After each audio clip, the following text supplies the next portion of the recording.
If you're in a nonprofit leadership position or a fundraising role, and you're looking for ways to solve current challenges and prevent future problems related to donor access, donor fatigue, and competition from other great causes, then you're in the right place, especially if you're limited by time, staff size, or budget. While fundraising isn't everything, it does rank up there close to oxygen. And the good news is I'm willing to share the secret of how you can do all of that without adding staff, working longer hours, or spending additional money that you can't afford to waste. I'll even give you access to the digital version of my book, Offer versus Ask, the Nonprofit Executive's Secret Playbook for Growth and Sustainability, for free.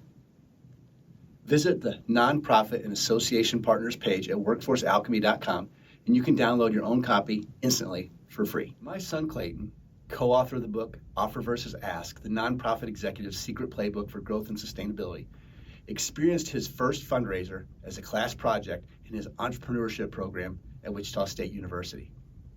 Beyond the grade, he was trying to raise money for the nonprofit association supporting his college track and field program. He had no fundraising experience or free time because of class, track practice, travel for the team, and he had an internship. He had no website, no database of previous donors, no marketing materials, no budget or support staff. To make matters worse, he's an introvert. I asked him how it was going, and his response, terrible. He hated asking people for money. The nerves, the pit in his stomach, and the lump in his throat, you know the drill. He was like, Dad, donor access is tough. And even if I do get in front of them, they roll their eyes and aren't happy to see me because they're obviously tired of getting hit up for money. And even if I can get in front of a donor and they don't roll their eyes, a lot of them donate to other causes that they feel are more important than the one that I'm raising money for. He learned his lessons the hard way outside of the classroom, that donor access was a big challenge, donor fatigue was real, and there were lots of good causes out there competing for donations. It was then I told him of a quote from Tim Ferriss, the author of the book 4 Hour Workweek, where he said, if what you're doing isn't working, do the opposite. And if you think about it, it makes sense because the opposite of something that isn't working is something that might work. So I said, what are you doing? His reply, I'm asking business owners for money. So I asked him, what's the opposite of an ask? It was then he looked at me and said, an offer, Dad. So Clayton and I put our heads together with the goal of creating an irresistible value proposition that he could attach to his fundraising efforts. We did it, refined it, and are now making it available to help other worthwhile organizations and great causes. To add some background to the story, for over 30 years, I've consulted with countless businesses, including major employers such as Miller Brewing, Purina Mills, and Bunzl Distribution. My ideas have been featured in Selling Power, Entrepreneur magazine, and the New York Times. I've written numerous books, several of which were #1 bestsellers on Amazon.com, and my expertise is employee selection, engagement, and retention. I was in a unique position, having recently acquired the ownership of the Hiring Suite skill, attitude, and personality-based assessment system from a well-respected industrial psychologist named Neil Johnston. And I had also converted what used to be live training into video-based training modules supplemented by a certification testing system employers used to make sure that their leaders had the tools and training they needed to solve and prevent common problems related to their people. So we packaged everything together and created the Workforce Alchemy Challenge, which you can find out about at workforcealchemy.com. I decided that I would grant any donor who contributed a minimum of $100 to his cause full access to the training, testing, and up to $1,000 worth of tools needed to get the right people on the bus and into the right seats, as Jim Collins, who wrote the book Good to Great, would say. I loved that book, and I think Collins was right then and still is. The ability to get the right people on the bus and into the right seats, the bus being their business, of course, is one of the most important things any business can hope to accomplish. Unfortunately, Collins' book didn't say how or describe the tools businesses needed to do it either. The Workforce Alchemy Challenge fills in those holes for the people who apply, get accepted, and meet the challenge. Since then, we have refined the offer and invited other nonprofits and associations to make the same offer available to their donors. We've also invited chambers of commerce and trade associations to join our alliance and make the same offer available to their members. Once the nonprofits, chambers of commerce, and trade associations have applied and been welcomed into our alliance, good things happen. Nonprofits may then share our irresistible value proposition with their donors to maximize participation rates in their initial fundraising campaigns and share in future revenues generated by the challenge. Chambers of commerce and trade associations may share our irresistible value proposition with their members to help them get more new members, keep existing members longer, and also generate non-dues revenue. When we form a strategic alliance with nonprofits, here's what we do for their donors and their organization. To begin with, donors receive automatic acceptance in the Workforce Alchemy Challenge, and here's why this is valuable. Alchemy was the medieval forerunner of chemistry. Based on the supposed transformation of matter, it was concerned with attempts to convert base metals, like lead, into gold.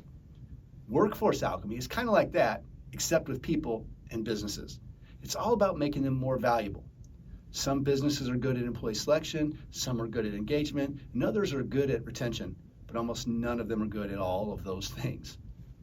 First, donors receive online access to my video training modules featuring the tools of the Hiring Suite assessment system, as well as best practices and strategies tied to employee selection, engagement, and retention that I've refined over the last 30 years working with major employers such as Miller Brewing, Purina Mills, Bunzl Distribution, and others.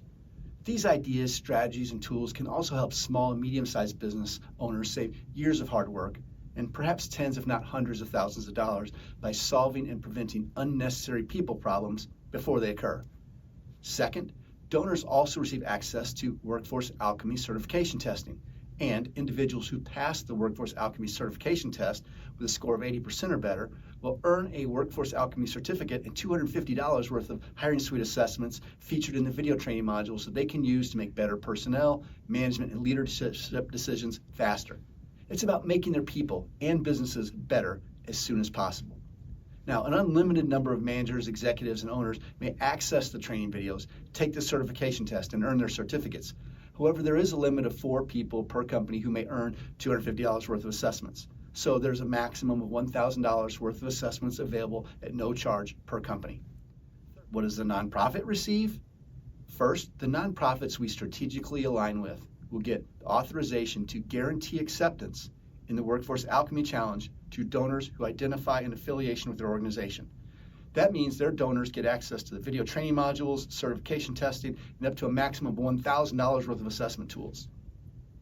Second, our affiliated nonprofits will receive 20% of the additional revenue received from donors, minus taxes, who order and reorder assessment tools provided under this program for a minimum of 2 years following the donor's initial paid purchase of assessment tools. What's in it for you? People really want to know how we make money by giving so much away. Well, here are the secrets. Every business, including ours, wants to attract more of their ideal clients. And there are lots of ways to do that.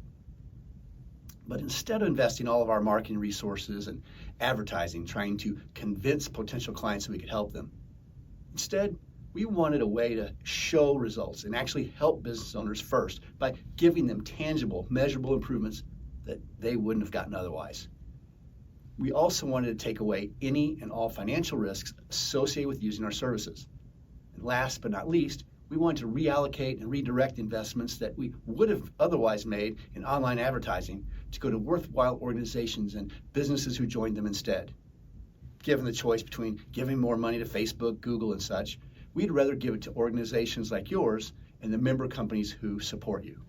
So we envisioned and created a new strategy to partner with organizations who already have or could easily get access to the people who run businesses and appreciate the value of the work that we do. Before I bought the Hiring Suite assessment system, which is featured in the Workforce Alchemy training modules from Neil Johnston, the industrial psychologist who developed it all, our business model was dictated to us by his company, and it was very different. The business model that he created was to license management consultants like me all over the country who paid his company royalties to utilize and sell his skill, attitude, and personality-based behavioral assessments to end users as part of our consulting work. The assessments were administered and scored instantly using a password-protected portal online by the clients who knew how to use them. Clients were charged for each report generated by the system. It's how we made money then, and it's how we still make money. Training was usually done live on site, so it was expensive, time-consuming, and labor-intensive for myself and other consultants. It wasn't efficient or scalable. The focus was on large companies simply because they used a lot more assessments than everyone else and generated a lot more revenue than their small and medium-sized counterparts. We didn't feel it was right or fair. And while small and medium-sized companies may not generate as much revenue per year on a per-client basis as the big ones, there were a lot more of them. We realized that when we added up the total revenue potential of all the small and medium-sized businesses combined. And we found out that it was much greater than the big company niche alone. We just had to figure out a way to share our work with smaller business owners and let them experience significant and measurable improvements. Plus, we had to figure out a way to do that without spending more to get a new account than we got from having them as a new client. And there's an old saying that necessity is the mother of invention. So we rethought our go-to-market strategy and we pivoted. Here's how. As soon as the ink was dry in the agreement to acquire the Hiring Suite assessment system, one of the first things we did was standardize 30 years of best practices and frontline experience to ensure the consistency and quality control of the training by putting it onto the web in video-based training modules, and we accompanied it with the certification testing process to ensure that actual client learning took place. Because training, certification, and even the administration and scoring of the assessment tools are now done online and delivered digitally, everything is now scalable and much more efficient. We can serve infinitely more clients in more markets than ever before. Everybody, regardless of company size, now has access to the exact same strategies and tools, so the playing field no longer favors the largest companies. We made a decision to invest the marketing resources we otherwise would have spent on advertising to support the organizations we care about and their members. So it's a win-win-win for everyone involved. In the book, Offer versus Ask, one of our objectives was to create, fund, and share with nonprofit organizations who are accepted into our alliance an irresistible value proposition that they could use to further their missions. And when someone says it sounds to be good to be true, I take it as a compliment. It's like they're saying that maybe we did too good a job of creating an irresistible value proposition to the point that it moved right on past irresistible and became an unbelievable offer instead. That's why we have an application and a courtship before commitment process in place for our potential nonprofit alliance members. Informed decisions usually lead to good decisions, and decisions based on uninformed opinions usually don't. So step one of the courtship process is an invitation for our prospective nonprofit alliance members to fill out a quick application and to take one of our assessments. That way we can learn more about them and they can learn more about us by literally using some of the tools and judging for themselves how accurate and useful they are. Assuming the potential alliance members are adequately impressed, step two is completing the Workforce Alchemy Challenge themselves. We want them to go through the exact same training that their donors will have access to with a critical eye. We want them to take the exact same certification test being made available to donors based on the training and earn for themselves anywhere between $250 and $1,000 worth of the exact same skill, attitude, and personality-based assessment tools that their donors will be able to receive. We also want them to be able to put it all to good use for their own personal development and or the betterment of their own teams. Once they have experienced the training, testing, and the tools, they will have all the information they'll need about the entire process and the tools involved to make an informed decision as it relates to the value being delivered to their donors, as well as our ability to deliver it. That's what courtship looks like. When you feel good about us and what we do, and we feel good about you and what you do, then you'll receive our done-for-you marketing templates, including informational email campaigns, website content, social media content, and more. You'll also receive our commitment to provide your members with guaranteed access to the Workforce Alchemy Challenge, including the training, testing, and up to $1,000 worth of the skill, attitude, and personality-based assessment tools. While causes related to things like helpless animals and cute kids really tug at donor heartstrings, there's one thing that donors who own businesses care about more, every single time. If you've known anyone who owns or has ever owned a business, they almost always refer to it as their baby. If their business, i.e. their baby, is struggling, then their ability to help other causes they care about is severely compromised. When their baby does better, business owners find themselves in a stronger position to give even more to the other causes they care about. That's why it's important to have an ideal offer tied to your fundraising that aligns with one of their top, if not their top concerns, which is their business. I can remember my first run fundraiser as a kid. It was for our school. I was probably about third grade. I was so awkward and it felt so weird. What made matters worse, at least from my perspective, was that my parents insisted that I walk in and introduce myself to the branch manager, Mr. Al Hume of the local Commerce Bank in Crystal City, Missouri, a town of about 3,000 people, 30 miles south of St. Louis, where I grew up. My parents told me to explain that I was selling chocolate bars to raise funds for our school and ask for his permission to stand on the sidewalk in front of the bank entrance on Friday afternoons when everyone would be getting off work and coming in to cash their paychecks. The bank manager was an older gentleman with gray hair, a blue sport coat, and tie. I remember him peering over the top of his black reading glasses whenever he was talking to me. He said it was okay, so I did it on Friday afternoons for several weeks. While my parents sat in the car in the parking lot, supervising from a safe distance, I got my first taste of fundraising. I knew it was for a good cause, so I did it. But what didn't feel good was asking people to buy a candy bar for $1, even though I think for around 50 cents of each sale went to my school. I knew that these nice people could get a regular chocolate bar at any local store for about 25 or 50 cents, literally a quarter to half of what I was asking them to pay. And even at that age, it just didn't seem right and it didn't feel good. It made me feel like I was a taker. I remember it to this day, and I didn't like it. Conversely, I had the exact opposite experience about 11 years later when I came home from college for Christmas break a little early. My mom, who taught 5th grade, said that the Santa that they had lined up to visit the elementary that day couldn't do it. So she asked me if I'd mind dressing up as Santa and talking to elementary school kids for a few hours. As you might expect, the 5th graders pulled on my beard and told me I wasn't real, which was fine. I knew what I was getting into. But the kindergartners and the 1st graders treated me like, well, Santa. They came running up to me. They wrapped their arms around me and they hugged my legs with all their might and they told me, Santa, I love you. I felt what it was like to be loved, admired, and appreciated as a giver, and it was awesome. So sure, you can fundraise as a taker with an ask or as a giver with an offer, but make no mistake, it feels way better as a giver. Your previous donors aren't returning your phone calls, they're ignoring your emails, or trying to avoid you when your paths cross in public. It means you're doing it wrong. It's not their words, it's their actions that are sending you a message. They figure, often correctly, that you're just going to hit them up for money. Again. But when you replace the old, worn out, and predictable ask approach with an irresistible offer instead, you're treated like a giver for a change instead of a taker. You can totally reverse that awkward dynamic, repair and rebuild the relationships with inactive past donors using a win-win approach instead. After graduating college, I found myself at the U.S. Army Engineer School for Officer Basic Training at Fort Leonard Wood, Missouri. Many of the other officers going through the training with me were graduates of West Point. As part of their physical education curriculum, they all had to take boxing. They were all taught the basics of boxing. They learned footwork, they learned head movement, they learned how to block punches and throw them effectively. This wasn't just another academic class. They learned to hit, get hit, and keep moving forward. They had knowledgeable and experienced coaches, and there was a lot to learn. Some learned and executed the techniques better than others, and it was on display for all to see whenever they had to compete. I remember the West Point guys talking about it one day. They kept talking about this one guy. They said his footwork was terrible, his head movement, blocking skills, and general defensive skills were a joke. He frustrated the instructors who said he never listened and he wasn't coachable. But he didn't have to be. He was the most feared cadet in his weight class. Why? It was because he was so powerful and could hit so hard that he knocked everyone out.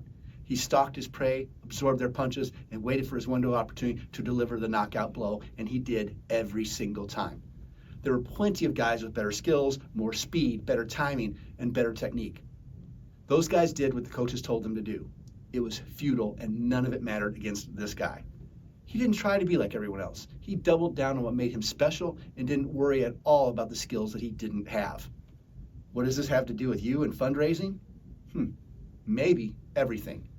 You're competing to achieve specific outcomes. And maybe you don't have the connections, sales skills, marketing skills, media skills, money, time, support staff, or tear-jerking stories that others have. And that's okay. You won't need any of that if you can discover your special knockout punch. The knockout punch is an irresistible value proposition. Once you have your knockout power, we encourage you to use it to acquire the resources you've always wanted: money, staff, technology, etc. Embrace the other best practices of traditional charitable fundraising. Donors don't get tired of receiving value that exceeds their contribution by 10 times or more. It solves the donor fatigue dilemma by eliminating it. It's patently absurd to think that business owners will roll their eyes with donor fatigue when receiving a return on their investment that exceeds 10 times what they donated. If you owned or managed a business, imagine what it would be worth if you could get something like a Carfax on job applicants. What if you could find out if applicants were honest, reliable, and had a work ethic before you hired them? What if you could find out if they had valuable job skills that they would need to use every day before you spent the time and money training them? What if you could find out if their personality matched the job, the supervisor, and teammates in the job that you were considering them for, so you could avoid all the problems that come up when they don't? You know the type. The people businesses hire either solve business problems or they create more of them. Applicants embellish on job applications and lie in resumes all the time. They tell tall tales during interviews too, and rarely give out the names of references who will say bad things or verify anything beyond employment dates. Plus, the government restricts the questions business owners and managers can ask, so the deck is really stacked against them, and it's not their fault. The Hiring Suite pre-employment testing system is a secret weapon businesses can use to level the playing field. It can help them cut labor costs and get better work accomplished using fewer people in less time. This system is the next best thing to giving businesses Carfaxes for job applicants and the necessary training on how to use them effectively. People still take chances on used cars without buying a Carfax, and many of those same people regret it. The ones who do use Carfaxes at least know what they're getting and make informed choices, just like we want our clients to do when it comes to hiring. That's why we're willing to give businesses access to our proprietary internet video-based training on the strategies, tactics, and tools they'll need to get the right people in the right seats the first time and keep them longer. The training is full of street-smart secrets and best practices condensed into roughly 94 minutes. Getting access to expert management training and $1,000 worth of tools businesses can use right away for a simple donation to a nonprofit organization in our alliance is a no-brainer. Tools and training like this are likely to save even the smallest companies tens of thousands, maybe even hundreds of thousands of dollars or more down the road in years of hard work too. I think it was Hannibal who said, "We will find a way or we will make one." When it comes to donors, if you can't find them, you might need a way to make them instead. But how do you do that? If I asked you for $50 and you were broke and had no money, would you be able to give it to me? Of course not. And it wouldn't matter how good my ask was. It wouldn't matter what good things I needed it for. It wouldn't matter how good our relationship was or how amazing my presentation skills were either. If you don't have the money, you simply cannot give that which you do not have. But what if I give you $100 and then ask you for $50 in return? Could you do that? The answer is yes, every single time. Well, what if I agreed to give you $100 over and over and over again as long as you agreed to give me $50 back each time? You'd do that deal every chance you got, wouldn't you? What we are talking about today, as a matter of strategy and tactics, is a way to give businesses additional revenue and or savings that they wouldn't have gotten otherwise. Do you think it would make it easier to get a fraction of that back in donations if you could give more to them than you asked for in return? Other nonprofits are competing for a share of existing funds from charitable businesses. The opposite approach is to help donors save and or create additional funds they wouldn't have gotten otherwise. That is how you create a new stream of revenue where one did not exist in the past. When donations to your cause get tied to savings and captured opportunities that you help generate, this strategy can produce ongoing revenue, goodwill, and word-of-mouth promotion for years.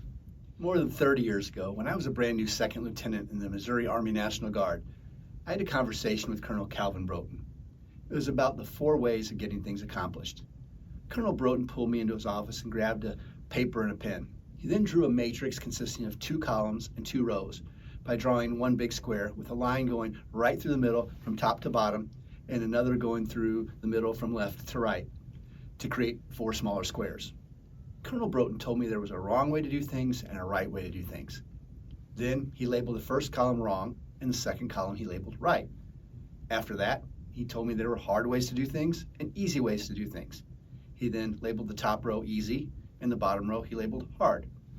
The colonel pointed out the box where the row he labeled as hard intersected with the column that he labeled as wrong. And he told me to avoid spending my time there at all costs because there's usually tons of work there, and in the end, it isn't going to pay off. He also pointed at the box labeled easy and wrong. Now, there's an upside to failing fast, even though it still means failing. Then he pointed at the box labeled hard and right. That's a tough way to lead because it's resource intensive and it wears out your soldiers, even if you accomplish your mission, he said.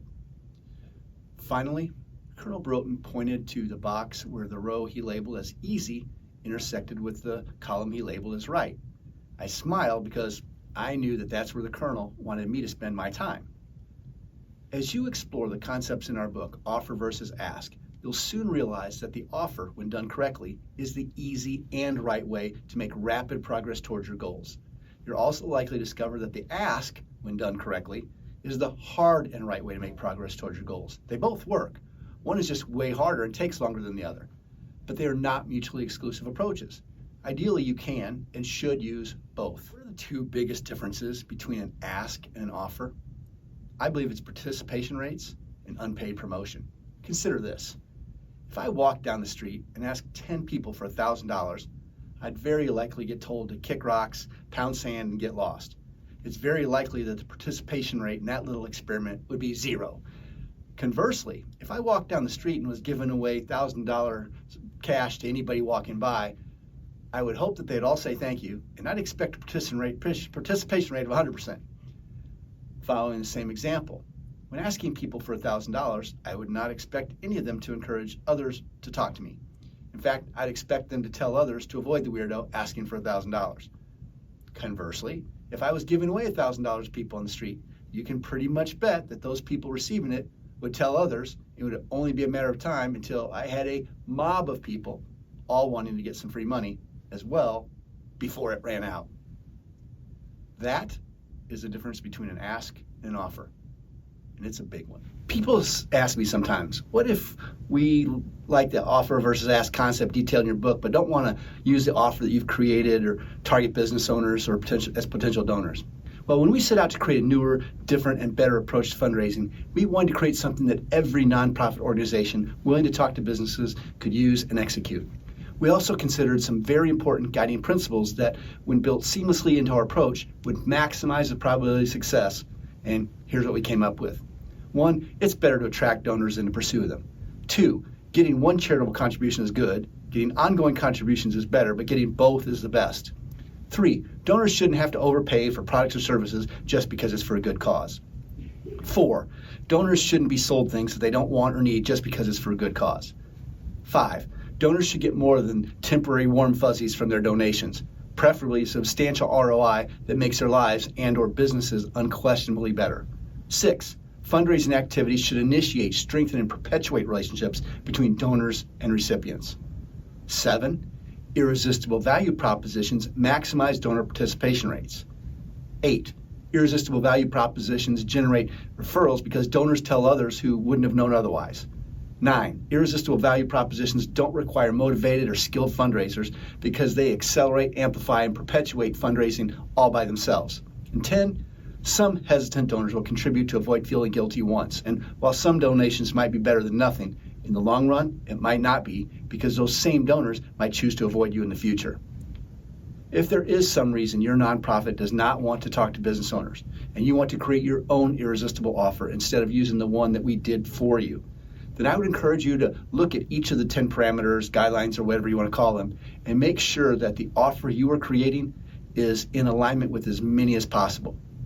It's not easy, and because it isn't, we created one almost any nonprofit can use until they create their own, use in addition to their own or in place of their own in case they just don't manage to pull it all together.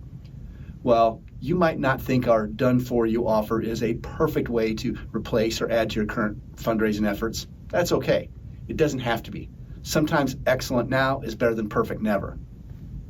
The offer versus ask strategies, tactics, and funding necessary to execute them all are available and detailed in my book, Offer versus Ask, the Nonprofit Executive's Secret Playbook for Growth and Sustainability. And digital copies of the book are available for free when you click on the Nonprofit and Association Partners page at workforcealchemy.com.